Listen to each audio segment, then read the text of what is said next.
Hello, I'm Dr. Kathryn Murray from Future Strong Education in Australia.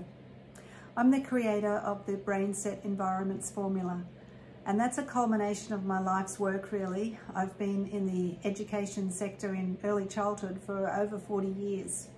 And in that time, I've had many of my own classroom environments that I've set up and changed and set up and changed, probably like you've done as well. I've read lots of research. I've worked in academia and taught pre-service education teachers. And I have a consultancy business now, and I've travelled all over the world and taught people all over the world about different aspects of pedagogy in early childhood. Now, the Brain Set Environments formula is a formula that I've developed that aligns the developing needs of the brain in a young child to the way we set up the environment. And that's really pivotal in getting children to feel relaxed and calm in their environment so that they are happy to learn. That's particularly important now when so many children have experienced trauma. So the way we set up our environment is conducive to calming the brain. So my mantra is, a calm brain is a thinking brain. And essentially, I break the brain down into three main levels. So the bottom part is the survival part of the brain. That's where the brain stem is. And that's responsible for your breathing, your blinking, your digestive system, all of those things that you don't even think about. The next level in the brain is where the limbic system is, and that's where the emotions are housed. Now, often these two areas need to harmonize. If we are feeling threatened, or we feel unsure, or we think we're going to be in a conflict situation, well, then we move into that fight, flight, or freeze. And if we want to fight, that means we hit somebody or poke somebody, and you know, we see that happening in our classrooms. Or we might want to freeze, where we just close down and we don't talk about anything. Or we might flight, we might flee, run away. Now, if we're feeling threatened, this part of the brain tells this part of the brain, okay, we've got to respond and do something so that we survive. So that's the survival part of the brain, harmonizing with this limbic system in our brain.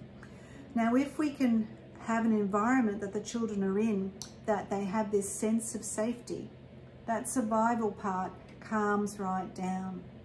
If they have that sense of safety, then they're going to feel safe. They're going to feel as though they belong. They're going to feel loved. They're going to feel wanted in the environment that they're in. Now, once these two are good together, that allows this top part of the brain, the thinking part of the brain, the neocortex, to really shine. Now, that's linked to the prefrontal cortex and executive functioning skills and all of that we don't have time to talk about now. But the main point I want to share with you is that we harmonize these two parts of the brain so that this one can work properly. So we can decision make, we can problem solve, we can communicate effectively, we can self-regulate. It helps us to self-regulate too. Think of it in terms of an adult. If we're ever put in a situation where we have to have a difficult conversation with somebody, and we sort of close down a little bit and we walk away and we think, oh, I should have said that, or I should have said something else, I should have used that as the example. We've all done that. When that happens, it means that we've got this thing called brain fog going on in our heads. And that's because these two aren't feeling calm. And so there's an influx of cortisol in this top part of the brain, and that sort of clouds our thinking a little bit. We can still think, we can still function, we can still do things, but not with the same amount of clarity as if we're calm and relaxed. Think about it in your own situation. It's the same for children. So our environment impacts our thinking, our feeling, and our actions. And the emotion is connected to the cognition and the amount of cognition that occurs. So in the Brain Set Environments formula, I've developed 3 pillars of design. And amongst those 3 pillars are 16 elements that need to be evident in the learning environment, both inside and outside, and they overlap so that children are calm. Children's brains are calmed down. Remember, a calm brain is a thinking brain, and that's what we're trying to instill. So we have feelings for learning, we have places for learning, and we have design for learning. Now in the design for learning, I'll start with that one first. We have elements like having smaller defined spaces. We look at the lighting, we look at the way that the spaces are set up around our room. Because when we think about it, if the children were at home, they would be in basically a rectangle, let's say a house. And within that house, there's separate rooms, and each of those separate rooms are designed for a purpose. So we have the bathroom, the kitchen, the bedroom, the laundry room. They're all designed for a specific purpose. And the children could wander around those 9 rooms or so throughout the day. We've got to start thinking about our learning environment in the same terms. So again, we have like a rectangle, that's the room or the playground outside space. And we need to divide that into smaller spaces so that children can use those spaces for the purpose that we design them for. And we design them to develop skills in the children. We use their interests to pull them in, and then we curate each of the spaces so that specific skills are being developed in that space. So we have many of those design for learning features. We have the feelings for learning. So we have soft couches and we have soft furnishings and soft lights and plants and nature. So we bring those elements from the outside in, and we take some of our elements from the inside out when we're working outside. So that's the feelings for learning.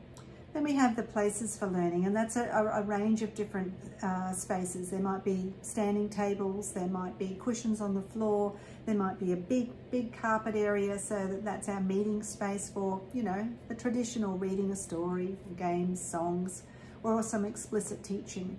So we have a range of things there too. We mix it up a little bit.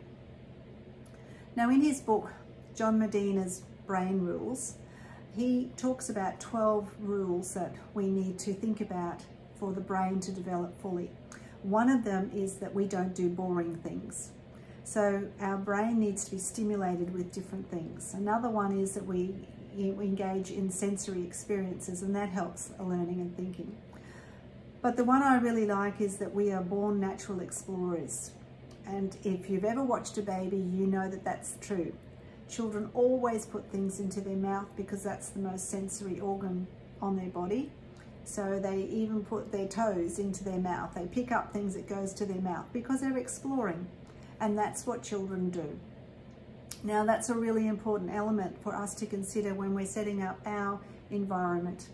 We need to consider all of my 16 elements. We need to consider the 3 pillars for learning, and we need to build an environment that is conducive to learning and conducive to making the brain calm. Now with that is a whole pedagogy.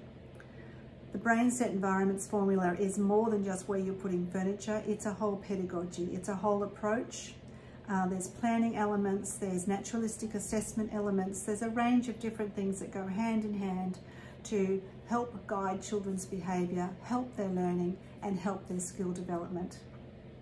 I hope that's given you a little bit of an overview of my Brain Set Environments formula. I'm Dr. Kathryn Murray from Future Strong Education, and you can find me on my website, Future Strong Education, or you can go to brainsetformula.com and you can find me there as well.